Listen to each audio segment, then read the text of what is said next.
Hi, my name is Nate Schweber. I'm a writer, and I want to say thank you to Boulder Bookstore for giving me an opportunity to talk a little bit about my new book, This America of Ours, Bernard and Avis Devoto and the Forgotten Fight to Save the Wild.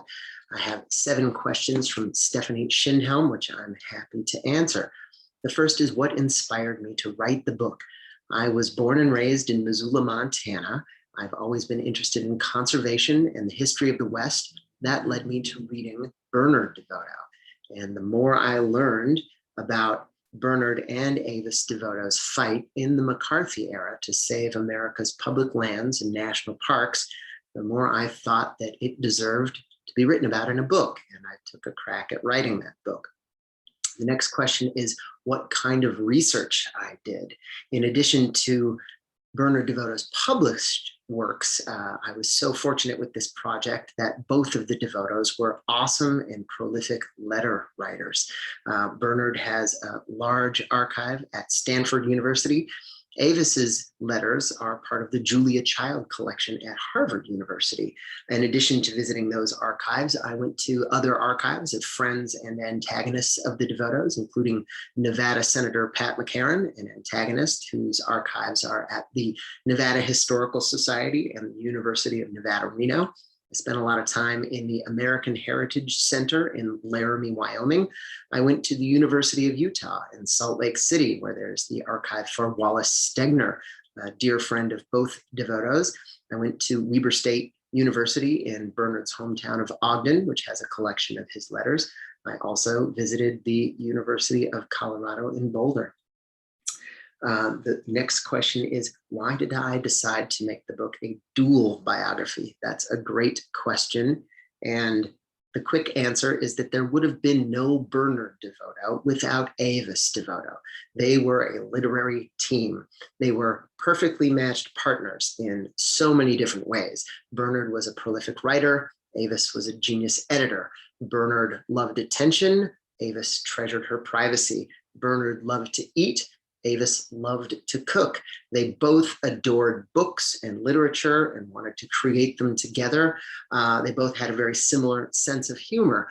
More than that, Avis provided stability for Bernard Devoto emotionally, particularly when he was a young man first starting out as a writer, and he went through some pretty frightening depressions. So it would be impossible to tell the story of Bernard Devoto without the story of Avis Devoto, and it would be impossible to tell the story of Avis Devoto without the story of Bernard Devoto. And I have to give credit to my awesome editor, Ivy Givens, for having that epiphany before I did. The next question is, how does the story tie into food and Julia Child? This is a cool question. One of the things I learned in the course of my research was just how much Wisconsin Senator Joe McCarthy modeled himself after Nevada Senator Pat McCarran. McCarran was McCarthy's father figure and his role model. McCarran was also behind a plot in the 1940s to sell off as many as 230 million acres of America's public lands. The Devotos produced hard-hitting, explosive magazine stories that alerted America to threats to public lands and national parks. And when they did that, magazines that published the Devotos came under attack from Joe McCarthy, and the Devotos got blacklisted. This was a crisis for conservation because the Devotos were the most important spokespeople for conservation of their era.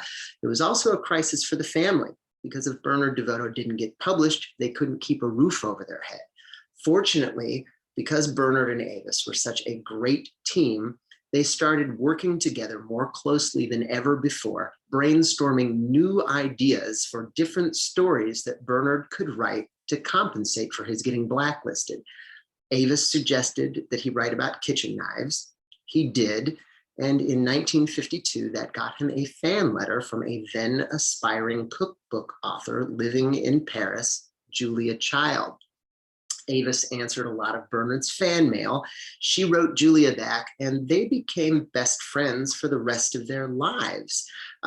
Avis told Julia that because she knew most everybody in publishing through her husband Bernard, she would get Julia a book deal, and Avis would keep that promise. That wonderful friendship between Avis Devoto and Julia Child, which really gave Julia her career. It's to the Devotos who we owe the magnificent career of Julia Child. That friendship between Avis and Julia has been very well celebrated, especially in popular culture. There's been a book published of letters that they wrote back and forth to each other. The 2009 movie Julie and Julia has Deborah Rush playing Avis. The current series on HBO Max, Julia, has Bebe Neuwirth playing Avis brilliantly. What has never been told before about that friendship between Julia Child and Avis Devoto is that it was forged inside the crucible of the Devoto's McCarthy-era fight to save our national parks and public lands. The next question is, why do I think that the Devoto's fight to save national parks is largely forgotten today? And the short answer is because the Devoto's won. Because in the 1940s, 230 million acres of America's public lands were not sold off because of the Devoto's vigilance and awesome investigative journalism. In the 1950s, dams were not built inside national parks, starting with proposed dams on the Green River inside Dinosaur National Monument, which straddles the border of Utah and Colorado. Those dams were not built, again, because of the Devoto's vigilance and hard work. Joni Mitchell sings that you don't know what you've got till it's gone. Had the Devoto's not been there and we had lost those lands and we had lost those national parks, we might remember what a tragedy it was. As it is, they prevented a great tragedy, and hopefully my book can take a step toward letting them receive the credit that is their due. And the next question is, what have I been reading during the pandemic to keep me hopeful? And this is a question I love because it meant that I got to go back to my bookshelf and pull out some of my favorite reads from 2020 and 2021. This House of Sky by Ivan Doig about my home state was beautiful from the first page to the last. Just as riveting, Killing Custer by James Welch, another Montana writer, a Native American writer. I learned a tremendous amount from this book.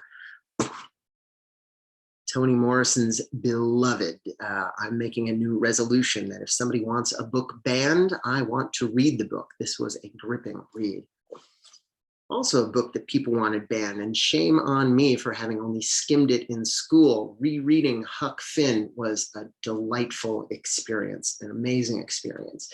The Night Watchman by Louise Erdrich. This was a great book, and I was fascinated that there's a character in common between this book and my book, Utah Senator Arthur Watkins. And I was interested to see that the treatment of Arthur Watkins in The Night Watchman is kind of similar to his treatment in my book.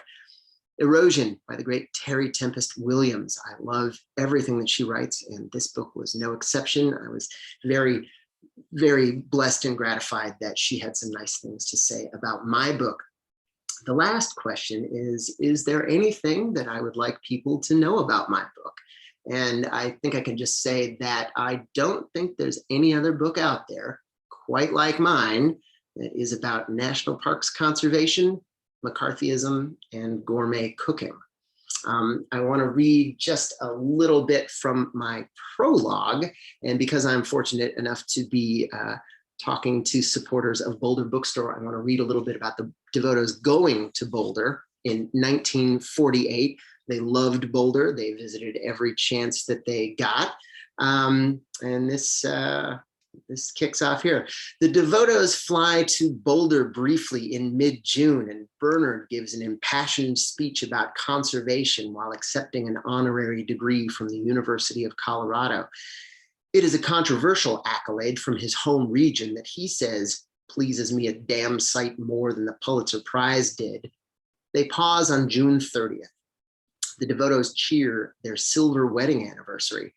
Summer celebrations are a time for Avis's favorite simple dish, chilled lobster bathed in hot butter paired with her husband's famous icy Devoto dry martini, 3.7 parts gin, 1 part dry vermouth, and a twist of lemon only. A quarter century has accentuated the couple's beauty and the beast element. Avis has a femininely handsome face, luminous smile, high cheekbones, sapphire eyes that beam under arched brows, and wavy chestnut hair. Her trademark cosmetic flourish is audaciously red lipstick, and her paycheck becomes fashionable dresses of ruby broadcloth and hyacinth blue chiffon that hug her trim waist and voluptuous bosom. Bernard, by contrast, is far from a beauty, she tenderly admits. Nose mashed, eyes googly, lips droopy, haircut like iron shavings on an egg. He wrinkles his gray wool suits by slouching in odd shapes, adding a Quasimodo aura. His sense of humor about it is generally good. His advice to a man mistaken for him: sue. Thank you again for listening to me. I hope if you get a chance to check out my book that you enjoy it. Thank you again, Boulder Bookstore, and thank you all for your time.